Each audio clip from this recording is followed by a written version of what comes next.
नमस्कार। भारत मौसम विज्ञान विभाग की दैनिक मौसम परिचर्चा में आप सबका हार्दिक स्वागत है। तो जैसा कि भारत मौसम विज्ञान विभाग का पूर्वानुमान रहा है पिछले एक सप्ताह से कि एक पश्चिमी विक्षोभ उत्तर पश्चिमी भारत को प्रभावित करेगा और उसकी जो सर्वाधिक तीव्रता होगी वो 16 अक्टूबर को होगी। तो उसी के अनुकूल उसी पूर्वानुमान के अनुसार जो ये पश्चिमी विक्षोभ था, जो कि कल उत्तरी पाकिस्तान और उसके आसपास के क्षेत्रों पर एक चक्रीय परिसंचरण के रूप में था, तो इसने आज लगभग वाइड स्प्रेड अर्थात लगभग सभी स्थानों पर हल्की से मध्यम वर्षा जम्मू कश्मीर, लद्दाख, गिलगित बाल्टिस्तान, मुजफ्फराबाद, हिमाचल प्रदेश, उत्तराखंड, पंजाब, हरियाणा, चंडीगढ़, दिल्ली और उससे सटे हुए उत्तरी पश्चिमी उत्तर प्रदेश के क्षेत्र और साथ ही साथ राजस्थान पर इसने वर्षा दी है। और इसके अलावा यदि हम भारी वर्षा की बात करें तो इसने जम्मू कश्मीर, लद्दाख, गिलगित बाल्टिस्तान के जो डोडा का जो भद्रवाह स्टेशन है वहां पर इसने 9 सेंटीमीटर की वर्षा दी। हिमाचल प्रदेश के चंबा पर इसने 8 सेंटीमीटर की वर्षा दी और जैसलमेर पर भी इसने 10 सेंटीमीटर की वर्षा दी है। तो अब यदि हम बात करें और इसके साथ ही साथ उत्तराखंड और पश्चिमी राजस्थान और साथ ही साथ जो उत्तर प्रदेश के जो तराई के हिस्से हैं वहां पर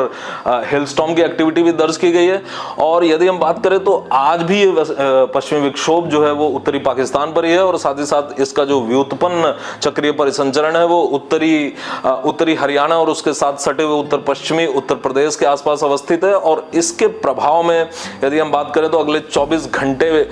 इसके प्रभाव में अभी एक्टिविटी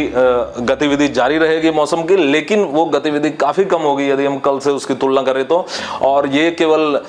हल्की से मध्यम वर्षा छिटपुट स्थानों से लेकर कुछ स्थानों पर पंजाब, हरियाणा, चंडीगढ़, दिल्ली और उससे सटे हुए पश्चिमी उत्तर प्रदेश के हिस्से और साथ ही उत्तरी राजस्थान पर रहेगी। और कुछ स्थानों से लेकर कई स्थानों पर हल्की से मध्यम वर्षा और ऊंचे पर्वतीय क्षेत्रों पर बर्फबारी की संभावना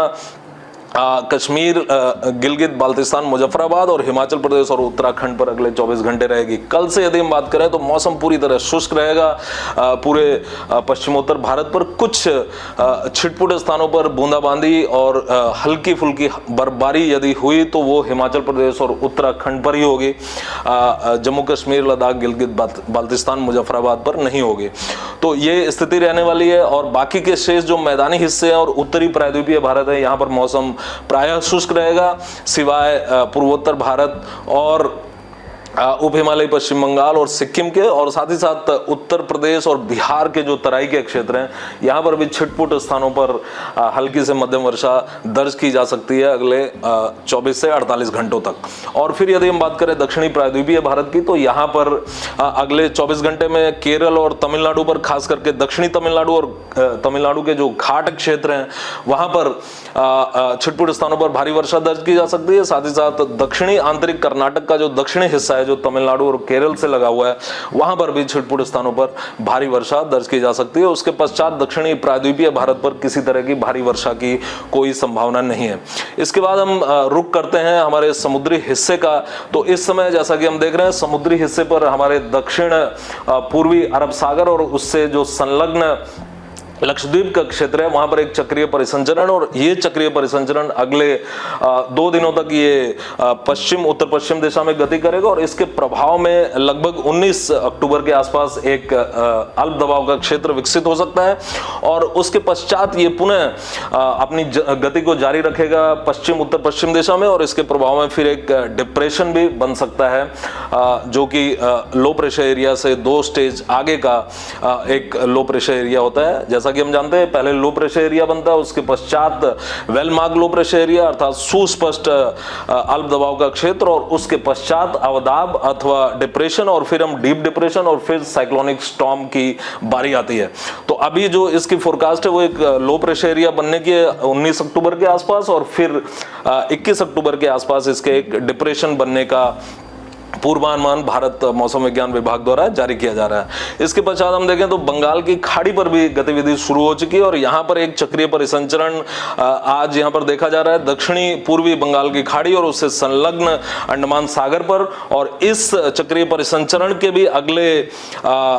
यदि हम बात करें तो अगले 2 से 3 दिनों में इसके पश्चिम उत्तर पश्चिम दिशा में गति करने की संभावना, और इसके प्रभाव में 21 अक्टूबर के आसपास एक अल्प दबाव का क्षेत्र दक्षिणी पूर्वी बंगाल की खाड़ी और उससे संलग्न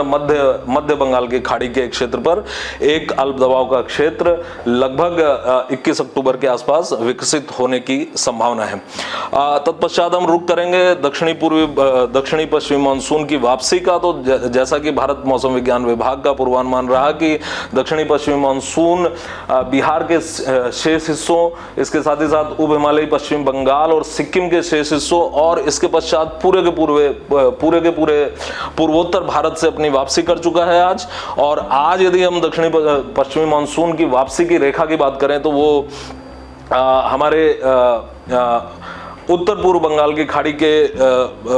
पूरी तरह से जो वहाँ का दक्षिणी पूर्वी हिस्सा है वहाँ से प्रारंभ होते हुए ये मध्य बंगाल की खाड़ी से होते हुए आंध्र प्रदेश के मछलीपट्टनम और उसके पश्चात ये आंध्र प्रदेश के ही कुर्नूल और फिर ये उत्तरी आंतरिक कर्नाटक के बादामी से होते हुए दक्षिणी कोंकण के वेंगुर्ला से होते हुए मध्य अरब सागर की ओर गुजर रही है। तो आज के लिए बस इतना ही। कल हम फिर मिलेंगे अगले 5 दिनों की मौसम परिचर्चा के साथ। तब तक के लिए धन्यवाद।